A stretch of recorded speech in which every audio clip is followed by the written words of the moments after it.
Welcome to our morning seminar, our first one this morning. We're glad that you're all here this morning to take a look at the fictitious but realistic formula for contest model cars, presented by Steve Perry. We're real happy that Steve could be with us this morning. Steve is one of the great builders among us, and he's proved that in years past, and so we're very happy to have him here. This seminar is sponsored by Mark Gustafson and Tim Boyd. We thank them. Every seminar has a sponsor, which really goes a long way to make this whole thing work. So without any further delay, Steve, we're looking forward to your presentation. Thanks for being here.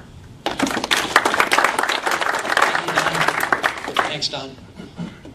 And I want to thank Tim Boyd and Mark Gustafson for sponsoring me. I don't know if maybe that's because nobody else wanted to sponsor me, or I think maybe Tim and Mark were just looking for the street cred that goes along with being associated with Steve Perry. But anyways, I really want to say thank you. This is the first seminar of the day, and I really appreciate everyone being here for this. I will definitely try and make it worth your while. And the other thing is, I want to say thank you because it's a privilege for me to present. There are great builders. We're all great builders here. We do great model cars, and every one of them is really worth what the technical guys get for switching back. All right. So a little bit more about me. I've been building models 40 years. Only 41? Or something like that. And this little Vicky, kind of a gasser altered thing I built when I was 14, and this is my 5th GSL attendance. I first came in 2007. I also do some resin casting, as I have a little company called Kalnaga Castings. And I would say my strengths as a builder, I really enjoy doing technical detail. I try and be very good with my scale fidelity, and I enjoy scratch building. And I also have some opportunities to improve. I'm not a big kit guy, you know, like I can't tell you that the 1992 release of the Revell 57 comes with the drag pack and, you know, stuff like that. It's not that that's not important. I think it is, but I'm just collecting and kit knowledge isn't my forte. I just like building them, and I buy what I think is cool. Body paint, you know, I've won some best paint awards, but I think I have room to improve on body paint, and I think I'll talk about it in a minute. That's really important in contest modeling is paint quality. And then probably the last thing, where I need to improve is saying no to Mark Gustafson. That's taken a bit of a hit on my modeling productivity recently. So there's a lot of people with that problem. Yeah. Okay, and I'll present a little bit about me. I'm going to go over this outline. I'm going to talk about the concept of fictional but realistic. Why we would want to build that way. I'm going to spend a few slides on commentary about contest judging and how that affects the models we build and the way they're judged. I'll present the formula, and then I'm going to give a couple of examples. This is probably the meat that you're looking for, which is the models that I built and how they were built, and some of the why, and then conclusions. Okay, so my definition of fictitious or fictional models, it's a model that it could be a real car, but it doesn't actually exist. It's not a replica, which would be down at this end of the scale, where you're doing a model of a car that already exists. And then, of course, at the far end of the scale, I've got what I call fantasy models. So, and somewhere in between, we probably have replica stock or factory stock, which is, you know, maybe not one specific car, but a specific group of cars that you could get references for and document, and you could replicate that. And then as you move along, we have fictional but realistic, and that's what we're going to talk about today. And then maybe getting into character type show rods, which are a little bit realistic, but kind of, you know, bordering more towards fantasy. At one point I was going to put show rods in this category, but that wouldn't be accurate because there's a lot of real show rods that have been model kits, right? So the Diora or the Red Baron, those are real cars. Bill Miller's fire truck. So there are kits of those cars, and you could actually go all the way up to this end of the scale with a show rod. So that's why I say character type show rods. But we're going to talk about fictional but realistic, kind of right in the center. And I think a lot of you guys are probably saying, so what's the big deal? I build cars like that all the time. You know, I see a lot of street machines that are built that way, some show cars, drag cars. You know, we all build in this vein sometimes. But why would you want to build that way? And this is where I want to dig in a little bit about the nature of this type of model. One is the freedom to build it your own way. And that can be for technical reasons. You can add the parts. Say if you were building a race car, here's the parts that you would use. Or you could add your own theme. The other thing is you're not constrained to do a complete replica. So let's say you want to do a replica. And you go online, which is great these days. You can use the internet. You can find reference materials. But can you find reference materials for the whole car? Okay, quick show of hands, or just call it out. What's the hardest reference to find when you're doing a replica? Chassis. Chassis? Yeah, good, agreed. I was also going to say interior, right? It's real easy to find the exterior. You can usually find the engine. Chassis is tough to find. You know, what axle or what links should I be using underneath it? And a lot of times the interior is difficult too. So if you're really striving to build a perfect replica, you know, at the far end of our scale, that's going to be difficult to do. If you do a realistic car, you have the latitude to do it your way, and you can't be busted, so to speak, by judges saying, well, the real car wasn't like that, because you're not doing a real car, but you're doing a realistic car. Paint and decals, you can do your own way, and within that, you can develop your own theme or personal interest. So this little Cougar drag car is called Top Cat. I thought that was appropriate for a Cougar. And it all kind of got inspired. There was a cable TV channel called Boomerang, and they played vintage cartoons. There was this cartoon called Top Cat from the 60s. I watched when I was a kid, and I watched it with my daughter, and I just thought, Top Cat's really cool, so we'll kind of build a theme around that.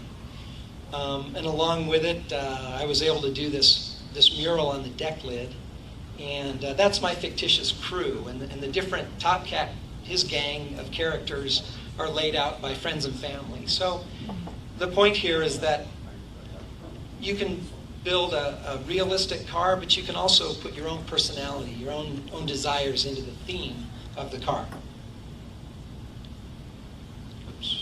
We got to back up one. I overclicked. All right. So one time, or a few times, I've heard that. When you want? Yep. That you got to build a replica if you want to be competitive, and I kind of want to challenge that. Now they're talking about GSL winners. Here's a happy guy right there. He's got 3 best ofs, and they were replicas. Right? And in fact, Randy had access to the actual car in a couple of cases, right? All 3, actually. All 3. So there's the ultimate reference, is to actually be able to climb over the car. So Randy's, yes, they were replicas. On the other hand, Greg's backdraft T from our last meeting here, that was fictional. It was realistic, right? I mean, it had working throttle, and it really was to scale. If you go back and look at the winners and losers at GSL, if you go to various contests, the stats really don't indicate that replicas have an advantage. Our PowerPoint format's a little messed up here, but the comment I'm making, however, whether it's realistic and fictional or whether it's a replica, documentation is huge. The judges are really going to look at what you did and why, and they're not going to know it off the top of their heads. You have to show it and explain it to them. And Randy's great on documentation. Greg had done this whole coffee table book, you know, about the backdraft T. I made a couple of little booklets to go with my models, and Mark Gustafson has commented on how important that is. I entered the Detroit Autorama model contest, and one of the judges there said, well, Steve, we didn't even look at your models, we just read the book. So I'm not sure how I felt about that. You know? kind of would like the judges to look at the model. But so documentation is important regardless of what style you're building in.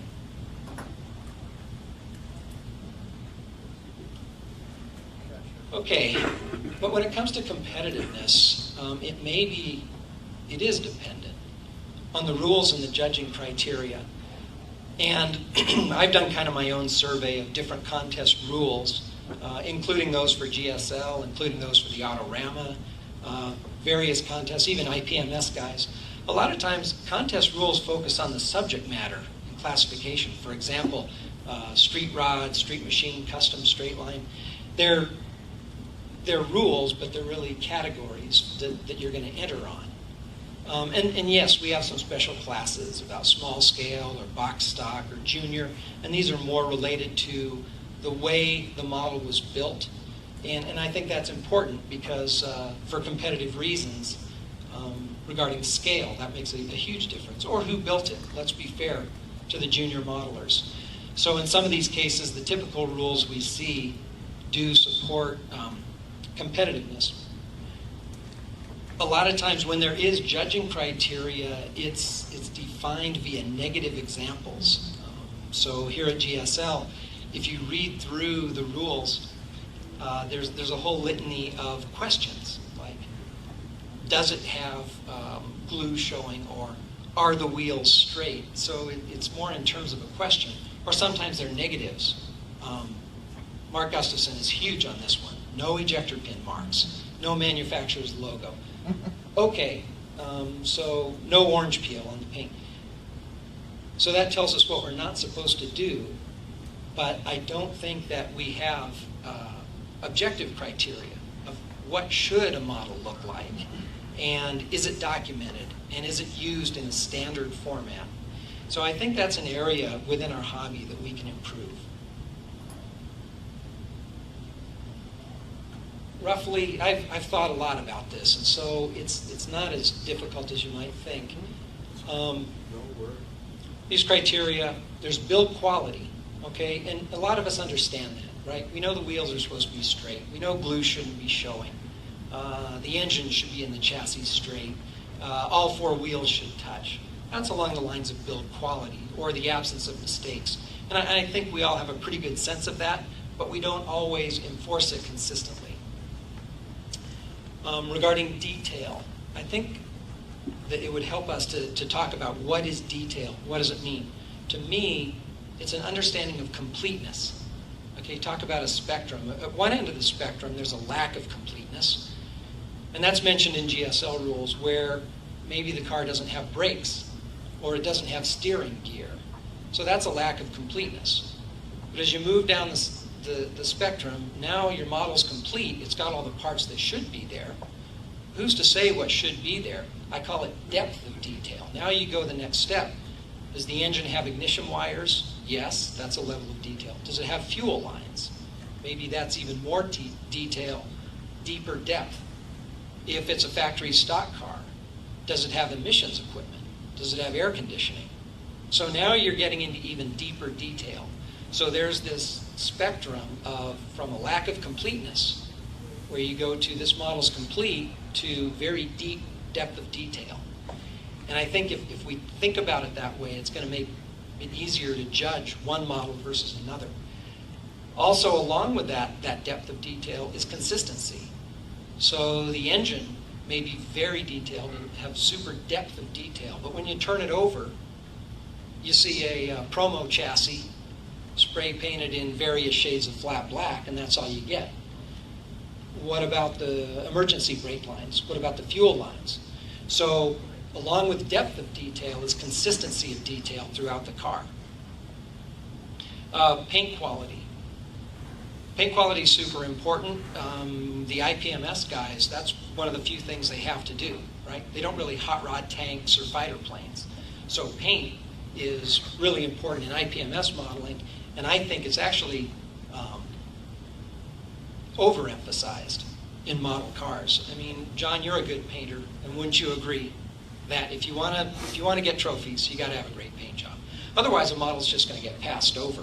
It's almost the ticket of admission to be in that group of 3 or 4 models that the judges say, okay, now we've got to pick from these 3.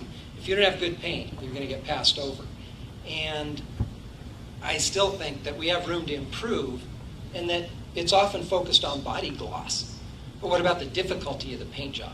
like graphics? What about the decals and how they're applied? What about all the finishes on the engine, right? To me, what consists of good paint is much broader than how glossy could you get your clear coat. And then finally, there's realism. And I think it's underemphasized, especially technical realism. I see so many winning models that are really kind of weak, that don't have very good depth of detail. So I think this is an opportunity. If you're a good painter, then go ahead and do some good, deep detail consistently throughout the model, and you stand really competitive chances. Along with realism is this overall impression of reality. This picture of the engine here, this is off of the Bad Cracker Funny Car. A friend of mine at Ford sent this picture to some other engineers in the powertrain area. And she asked, well, what's wrong with this engine? And they said, well, it's missing the bolts on the header flanges. And she said, did you know that that's not a real engine? That's a scale model this big. They had no idea. So definitely the realism kicked in there. And the same with this little freight train dragster. Just kind of looks like a little freight train versus a model of the freight train. The last thing that got blocked out here is the gotcha factor. Okay, gotcha factor is those models that draw us in. We just think they're cool because of the subject matter. Mark says at GSL he does not consider gotcha factor. I think it's appropriate for certain classes where in the real world, like show cars or street machines, we do care about gotcha factor. So I think that's fair game for a model car as well. It can be a little sticky in a best of show situation where you've got a replica versus, say, a street machine with gotcha factor. Okay, so the big formula. On these two models that I built, I actually used the NHRA rulebook. You can obtain that by calling the NHRA offices in Los Angeles. And then speed equipment catalogs are readily available. So I hope you guys aren't disappointed that you came all the way to Salt Lake City to hear me say that the formula for realistic but fictitious is to get references. It's a little deeper than that, and I'm going to go into that in the next few pages. What's important here is that the rule book determines what the model should be. And as I go through my presentation, you'll see the NHRA logo. And that means that there's a rule that's applied to the details. So the first example is the Top Cat Cougar. It was a C stock automatic, built to the NHRA rules. And I built it to win the Built Bud's Way Award. This is Bud Lefevre. And he passed away in 2009. Bud was, he actually came to GSL a couple of times. He was really big into door slammer drag cars.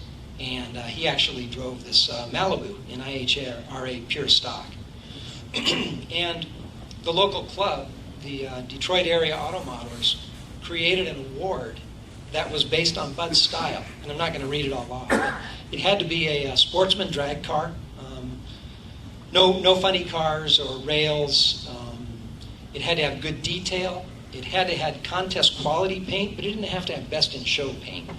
It had a lot of aftermarket and a lot of technical detail that the model reflects the builder's knowledge of the subject. So I really wanted this award, and but I didn't have a lot of knowledge about stock drag cars. So that's why I bought the rule book and built the model. And it just really kind of changed my modeling, and I learned a lot. So a quick overview of the stock eliminator rules. It has to be 1960 or newer. The engine must be the same year and make as the car, same axle. No engine modifications except the exhaust, the valve train, the pistons, and the rods. There are a lot of modifications allowed, but if you use different cylinder heads, NHRA has a different rating, horsepower rating for the car. It does have to have a stock interior, including the instrument panel, seats, headliner. A roll bar is required. You can remove the seat, but there must be stock type trim in that area. You have to have stock suspension, but bolt-on traction devices are allowed. And the class is based on weight and NHRA factored horsepower. So for our Cougar, it's rated at 3,506 pounds. It's got a 428 Cobra jet with ram air, so it's rated at 375 horsepower. That gives it a ratio of 9.35 pounds per horsepower. That puts it in Class C. That's how it works. So getting to the model, I was working on another project and I wanted to see how the compatibility of these testers' lacquers went together. So I painted the body first and kind of worked with this Top Cat theme just for the fun of it. Once the body was painted, realized that I wanted to use it for the Built Bud's Way Award. I don't recommend approaching a model this way. I did want to modify it somewhat for realism. The AMT Cougar has these round inner fenders. It's almost like a GM product, whereas the Mustang has more of a flat inner fender. The spring is actually below or above the upper control arm. So it's a whole different shock tower, and I stole the inner fenders out of a Shelby and put them in the Cougar. It's not minor surgery because these are actually almost a unibody type, so you don't want any gaps. And you got to get everything to fit nice and tight. I did want to do an opening hood and trunk. I've talked about this in other presentations, so I won't spend too much time. But I like to use a three-piece hinge design. The first thing I put in are the actual pivot points. The advantage of this over the typical, bent paperclip horseshoe type of hinge is that the axis of the hinge can actually run through obstacles. It's an imaginary axis that we've only defined at either end. So, for example, my axis can run through the windshield, or it can run through the instrument panel. But it's an imaginary line. The wire doesn't actually go through. And then I build the hinge using brass tubing, and then I've got a separate hinge pin. So that allows me to control what the axis is, the shape of the hinge. I mean, I think this is a little more realistic than a bent paperclip. And it gives a nice, smooth action. Inside, now you're looking, the body's turned upside down. We're looking from the interior forward. So this is the back side of the firewall. And I bent some pieces of wire in kind of a horseshoe, and those act as detent springs. And they ride against the side of the hinge. So when the hood opens, it stays up. Right? Like that. So there's no prop. It actually has a detent to hold the hood up without a prop. And it's a really nice action. If the judges actually open and close the hood, I think that's going to be an advantage. Okay. The other thing is, because of the Built Bud's Way Award, I wanted to include trunk detail. So I cut the trunk away after the body was painted. That was kind of high risk, but I don't recommend doing it that way. But I went for it, and it worked out. And you can see that there was some overspray, and I had to sand it away to glue in some structure for under the trunk. And then I used the same style of three-piece hinge back here. So I'm going to give away one of my secrets. I actually use steel wire instead of brass because steel is magnetic. There's a little rare earth magnet installed right there, so that when the trunk opens, the magnet grabs the steel hinge and it stays open.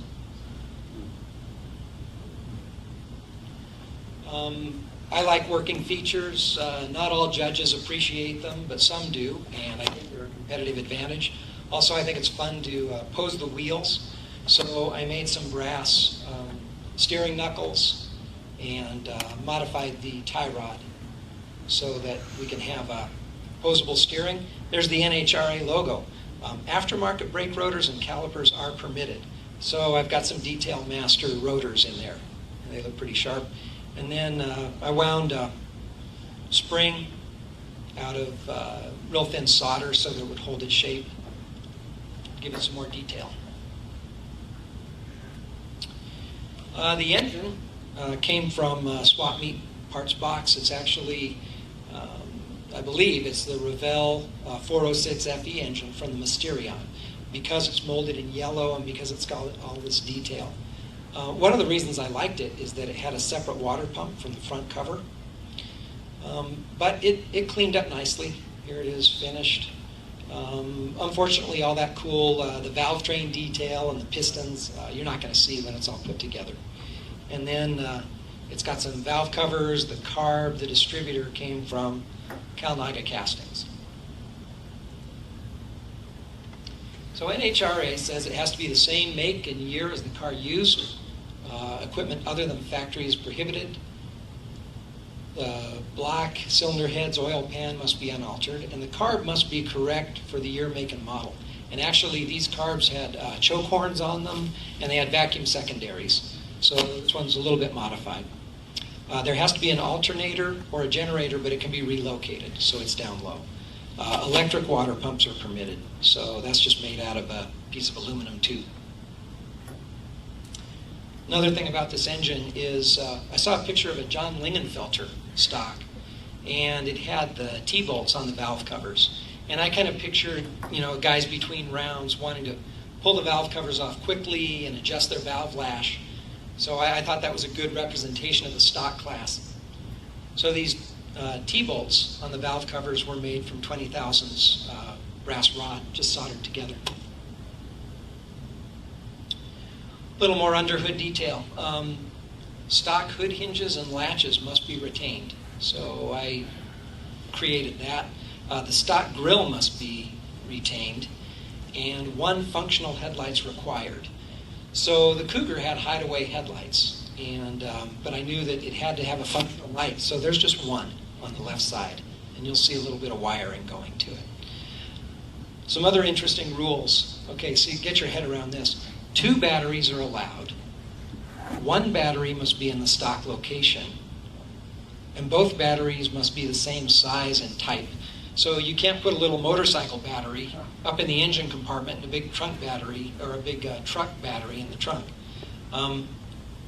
My approach to this is that both of them are Optima glass mat type batteries. That's a Kalnaga casting.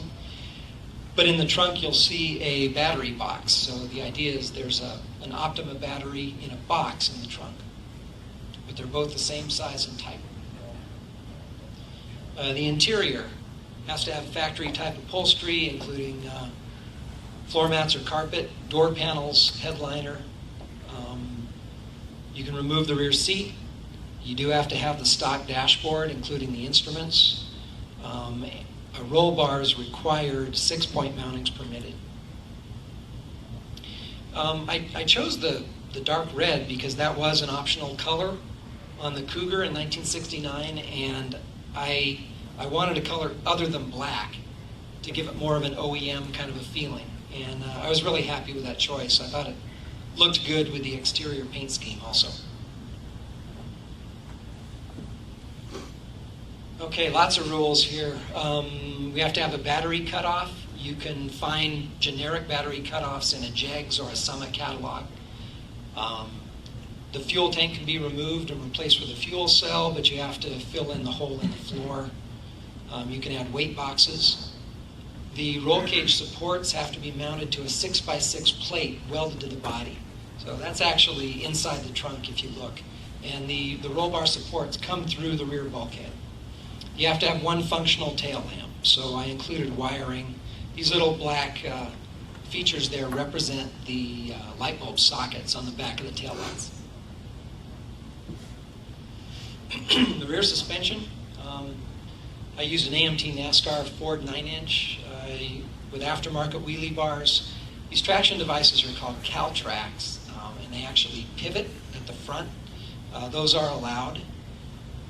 You have to have the stock shock absorber mounting points. So, the whole rear end, I think it was 42 pieces. So it's a little model in itself, but it illustrated a lot technically about the stock class. Wheels and tires can have a 9-inch maximum width and a 30-inch max diameter. These are old AMT Blue Street Dragway specials, and there's like a double line going around them. I sanded all of that off. The proportions of the tire was just right. So I sanded off all that detail and I painted them. I put on Hoosier decals. I felt like I wanted to make sure that the viewers knew that this was a modern car, so instead of having M&H or Goodyear, what was more typical, I wanted to use something that you might see on today's drag cars. So I used Hoosier decals.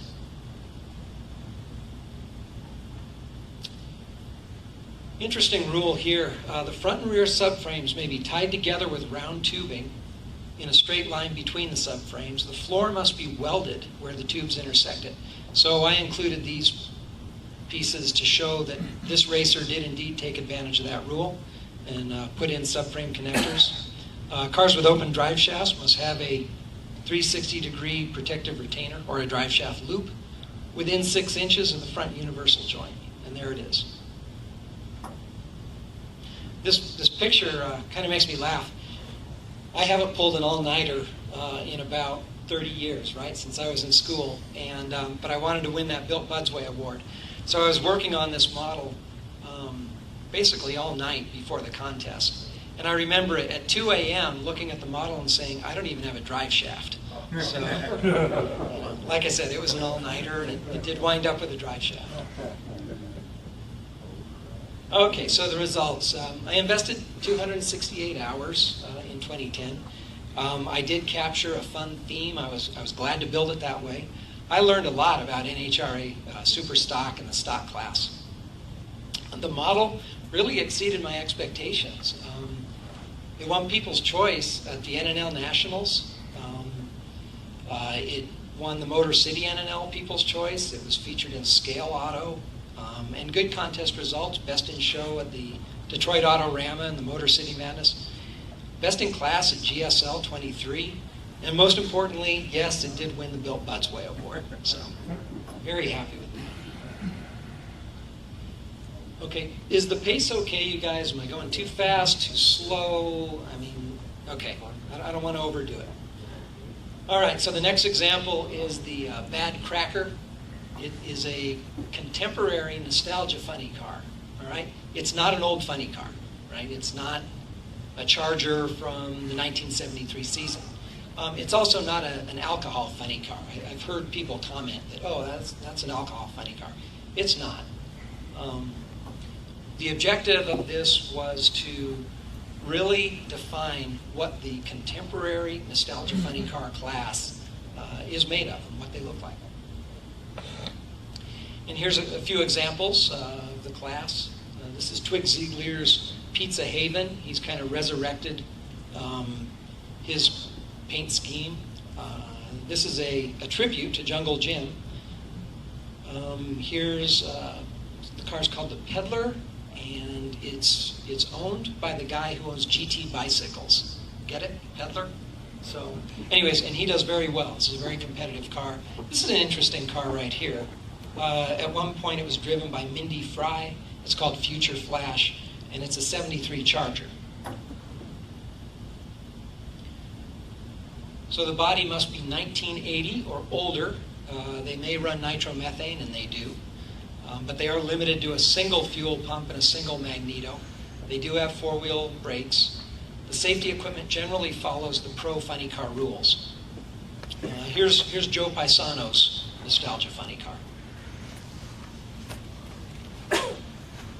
And what we're going to see on these cars is we'll have a nostalgia blower hat. There's no carbon fiber allowed, so you're going to want to use, say, a 1980s and Dairly type blower hat.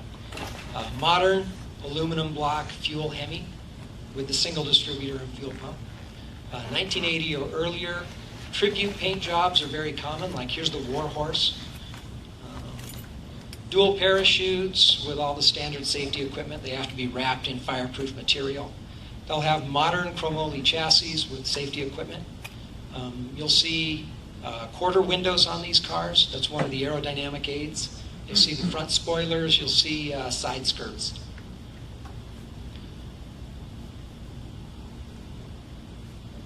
So the Bad Cracker theme, again, realistic but fictitious, so that I had latitude to do my own theme. there was a discussion at our model club about the use of vintage model kits as slot cars.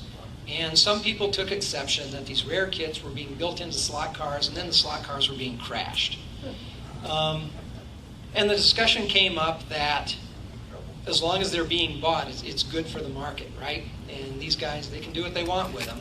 A guy named Joe Morgan made the comment that a slot car can go 50 miles an hour in real speed, and that's better than just a model car that sits on the shelf and collects dust. I took a little bit of an exception to that and explained to Joe that, first of all, my models don't collect dust because they sit in a case, and I don't really care how fast a slot car can go. I think my model cars have value. So the next day I was fooling around in the basement and testing out some paints and looking at some old Auto World decals, and I thought of Joe and his ponytail. And I thought, yeah, the bad cracker. So if you look at these old decals that I was goofing around with, and they come in, these are from 1970, and they have all these cool names, like the Nutcracker or Too Bad or the Bad Bug. And I was mixing and matching, and I thought of one for the model cars editor, and I was going to call it the Hawaiian Cracker, but I passed on that. But anyways, came up with Bad Cracker, and that's just where the name came from. And I put Joe's name on the side, and it says TSS Salvage on the back. That was actually for TSS Hobbies, where they run their drag slot cars. All right. Oh, we got to back up. Sorry.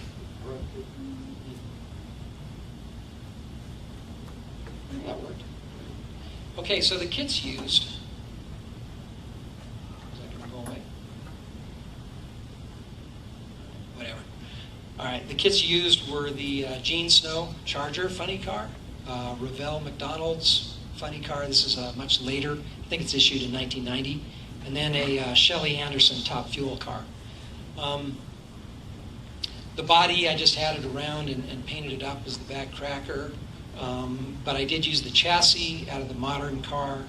And I could have used the engine out of the funny car, but actually the molding from Revell's Top Fuel funny car just had a little bit more fidelity. It was a little crisper, so I used the engine out of this car. Here's what's interesting. The Future Flash funny car, the real car, is using the body, the real body, from Gene Snow's car from the 73 season. So this body is this car, and this body is this model. So I really felt like I was on the right track to be using that Gene Snow 73 Charger body. Build sequence. So this model probably looks easier than it was. It looks like I just took an old body and put it on a new chassis. It's not that easy because the frame had to be shortened, which changed the wheelbase, which changed all the relationships of where the chassis sat relative to the body. So I'm going to roughly go through the sequence. The first thing was to create a body pivot. This body had to pivot around the tires. On modern funny cars, the tires are tucked in so far that the rear quarters can actually swing past the tire. In this case, it can't. The rear quarters have to come behind the tire. So it requires moving the pivot as far rearward and as low as possible. So once I did that, that established the height of the body relative to the roll cage. Then I had to determine where the front wheels would sit and generate the 125-inch wheelbase. This is really cool. Funny cars have had 125-inch wheelbase maximum since the 60s.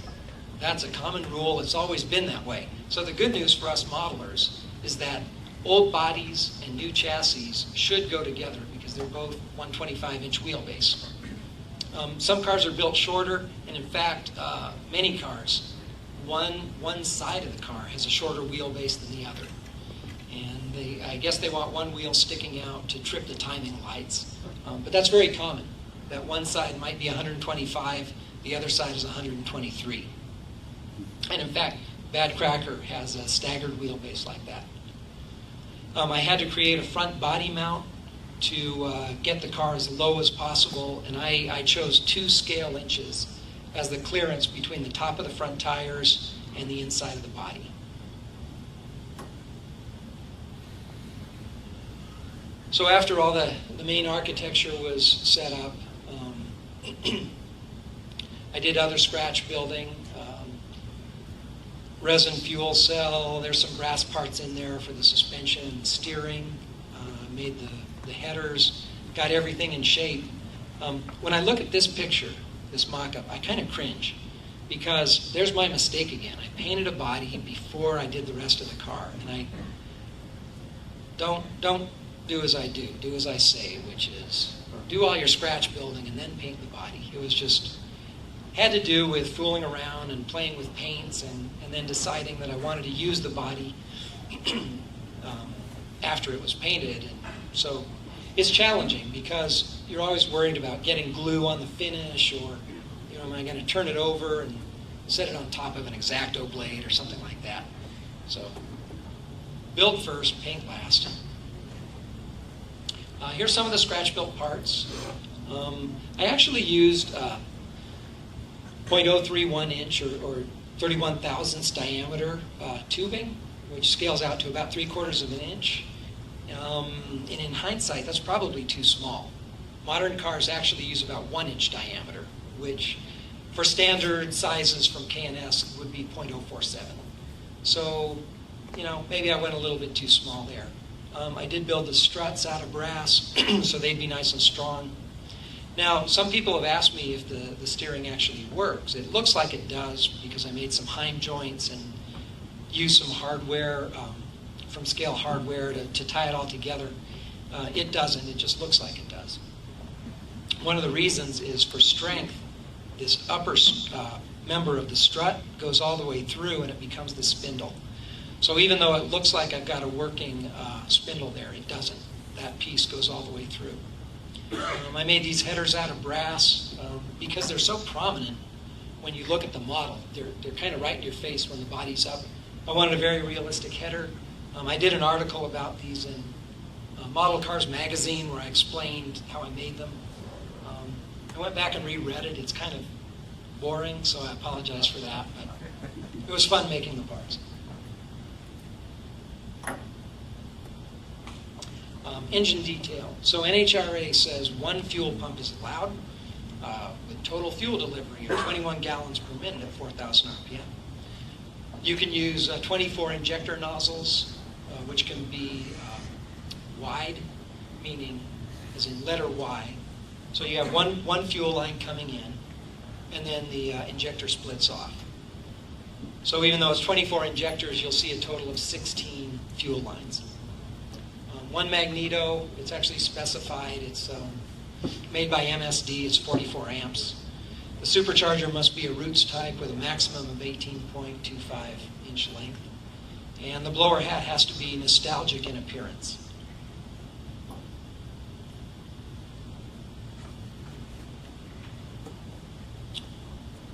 As I mentioned earlier, I think technical finishes are important as part of the overall paint scheme or paint job on the car. And one thing that I think adds to realism on race cars in particular is to avoid chrome. A little bit of polished aluminum is okay, but a lot of these are industrial finishes, hard anodizing, colored anodizing, and I wanted to capture that on this engine. The headers have a little bit of heat staining on them. There is a catch tray. That's another NHRA rule, that there has to be a catch tray that goes from rail to rail, from the front of the clutch to in front of the front blower pulley. So there's a catch tray underneath it, that's in carbon fiber. And then you'll see some of the anodized finishes, which I replicated just using a metallic blue with a flat finish. Okay, I learned a lot about these cars. There's a lot regarding fire suppression because the rules are often about the safety of the car. So as you read the rules, you learn so much about what you might not see just looking at a car. There has to be a minimum of 20 pounds of fire retardant. So you'll see 2 10-pound bottles. 5 pounds has to be directed at the driver's feet, and the remainder releases in front of the headers. So that told me where to put the nozzles. And if you look closely, there's a little blue nozzle right here. There's one on each bottle. And then one of the bottles actually feeds to the driver's feet. The activation cables, that's a little black line right here, that has to be installed inside the chassis rail past the engine and clutch. So you'll see this black line. That's the cable to actuate the bottle, and it's actually going into the frame rail and then comes out in the cockpit. The bottles must be mounted with the pickups facing forward and clamped to the frame. No worm-type clamps are allowed, so you'll see a bolt-type clamp. So does anyone know why the pickup would have to be forward? Right? The outlet is up here. The pickup is like a flexible metal tube that runs forward. Why would they have to be mounted that way? If the car's on fire, the driver's trying to slow it down. So the pickup's going to be forward. Okay, a 2-speed planetary type transmission is allowed, and it can be shifted with pneumatic solenoids. A lot of people call it an air shifter. They actually use CO2, and it's clamped to the frame, and the lines, again, there's a yellow and orange line, and they can run inside the frame for protection. And here you'll see in the cockpit, there's the yellow and orange lines, and it just goes to basically a valve on the steering wheel, and that allows pressure to go to the solenoid on the transmission, which shifts the gear. It's just a 2-speed. But that's a fun detail to put in the model. So again, going for consistency of detail, I didn't want to do everything on the engine and the front of the car. I also wanted to focus at the rear. A crankcase breather system is required with a minimum 1 1/4 inch hose. The frame rails can be used to run the breather tubes. So you'll see them coming off the valve covers to the upper frame rails. And then here are more of that blue hose coming out the frame rails into an 8-quart minimum catch can. Both the Pro Funny cars and Nostalgia require an oxygen bottle for the driver. So you'll see a little blue oxygen bottle, and then in the driver's seat there's a white line that would be plugged into the driver's helmet. So the drivers have oxygen on these cars. So just reviewing the driver controls, here's a gear shifter. It's just a big button that actuates the CO2 valve. Fire suppression is a button that just pulls on that cable to actuate the bottles. There's an ignition cutoff. Radio has a button.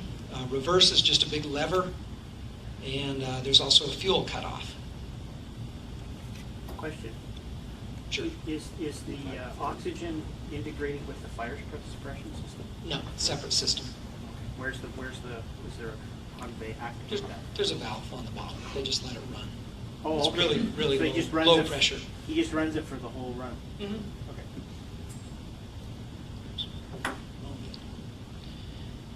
Some of the interior, I wanted to focus on the interior. I think a lot of Funny Cars models are weak there.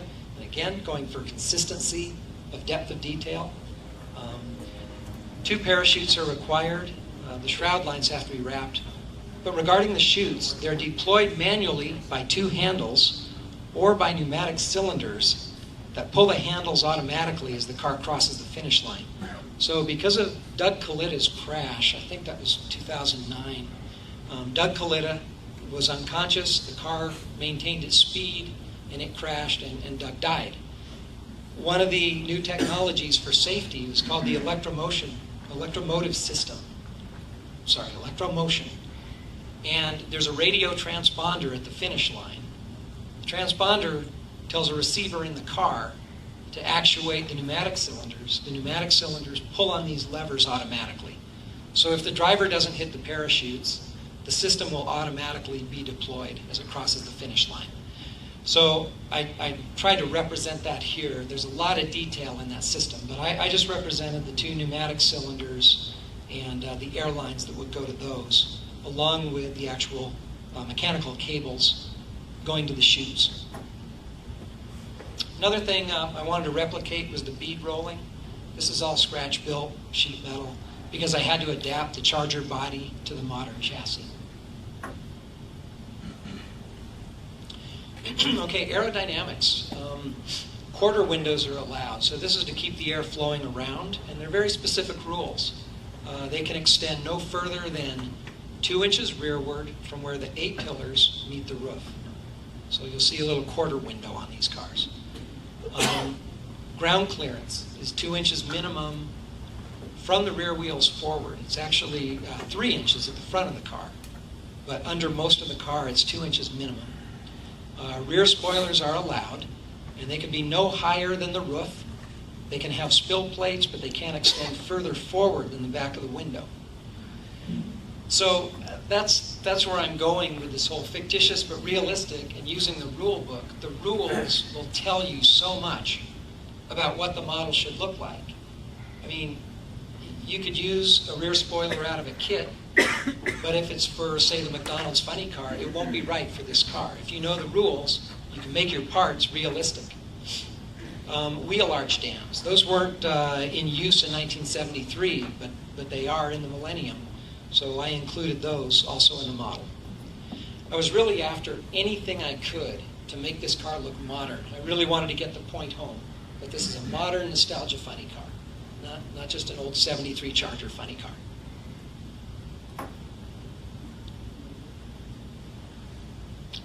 Cars are required to have an escape hatch and a burst panel. The escape hatch has to be hinged at the front, 17 inches by 18-inch minimum size. So that told me how big to make the escape hatch. It's not functional. The body was already painted, and I didn't want to cut into the clear coat. It would have just delaminated. So I used thin pinstriping and just outlined where the hatch would be. It's pretty convincing. Modern cars also have a burst panel, 288 square inches minimum, and it's attached with plastic screws. Normally, it's never removed, only in the event of an engine explosion. The idea is that it will release pressure under the body so that the body isn't blown off of the car and then into the stands where all the fans are. So that's what a burst panel is for safety. I think a lot of funny car models are weak in the area of body bracing, and yet when you're around a funny car and the body's up, you see this stuff. It's really prominent. And I enjoyed replicating this. I scratch built it in brass. You can see all the structure. I also did the interior sheet metal, did a couple of gussets that go at the rear, and really tried to make the interior of the body realistic. On the inside of the escape hatch, right, I put a Monster Energy logo. Again, I wanted to make the car contemporary, so I used a more contemporary sponsor like Monster Energy. They certainly weren't around in 1973. I have Metal Militia stickers on the inside firewall. Oh, another tip, be careful of the Revell funny cars, even the new ones. They include a bulkhead right here. It's like a sheet metal bulkhead that would be in front of the engine, but behind the fuel tank. There were certain cars built that way. If you go back and look at your references, there are cars built with that bulkhead, but they're much older.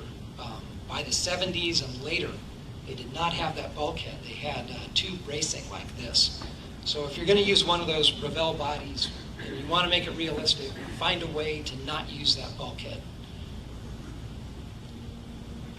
Okay, this model wasn't really intended to feature working features, but one thing I always wanted to do was make a working body latch.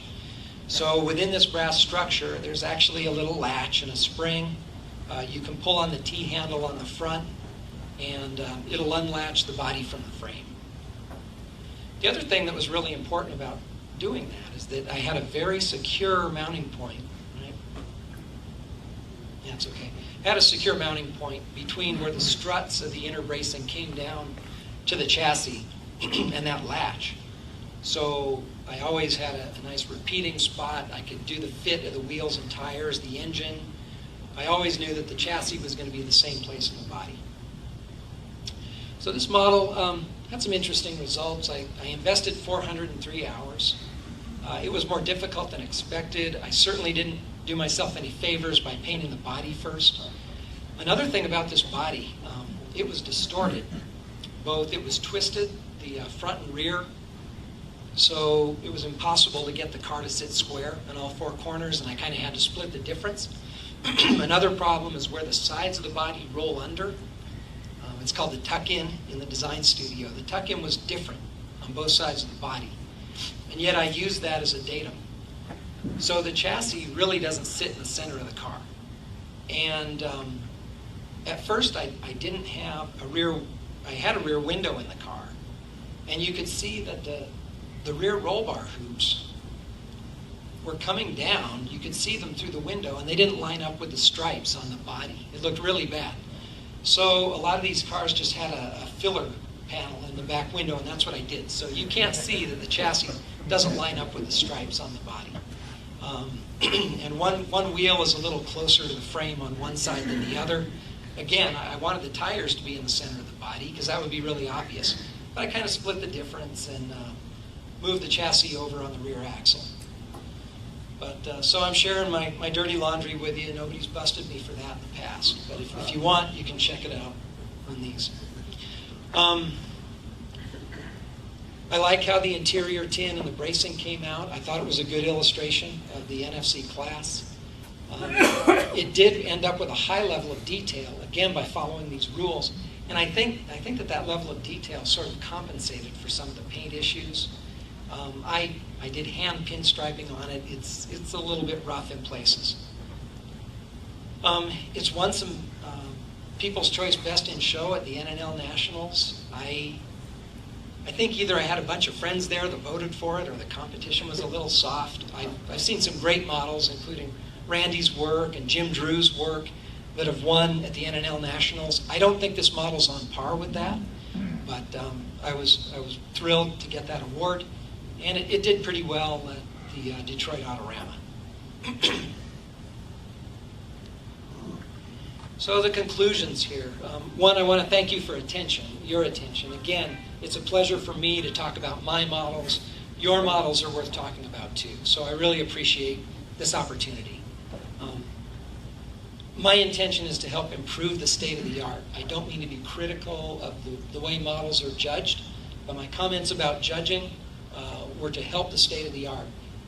Great paint jobs, I don't think a model should win just for its paint. I challenge all of us to try and make good all-around models that include good technical detail. I think this approach will strengthen the aspects of models that are not emphasized in today's contest, but will yield better models that possess all-around excellence. So I'd like to challenge you to take your level of detail and technical realism to the next level. That's it. Thank you. Any questions?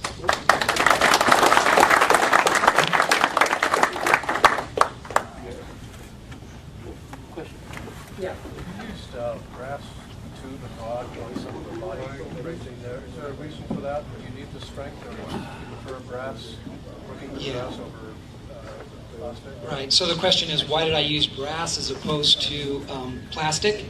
The reason is really its strength. Brass is 8 times stronger, roughly, than styrofoam plastic. And so if you use a stronger material, you can build in more scale dimensions, like the bell crank on the steering. If you did that in plastic, it would be very, very thin and might break. I think brass is easy to work with. It's easy to shape. You got to work on your soldering skills, but it's very jointable, and it makes a very strong structure. As far as the inner body structure, all that bracing, I would never try that in plastic because it'd be difficult. Actually, that front brace snaps in place. And again, it made a very nice, robust, repeatable structure to locate the body to the frame. So I've just enjoyed, I've talked about this, I enjoy working with brass. It's such a versatile material. It cuts easily, it polishes nicely.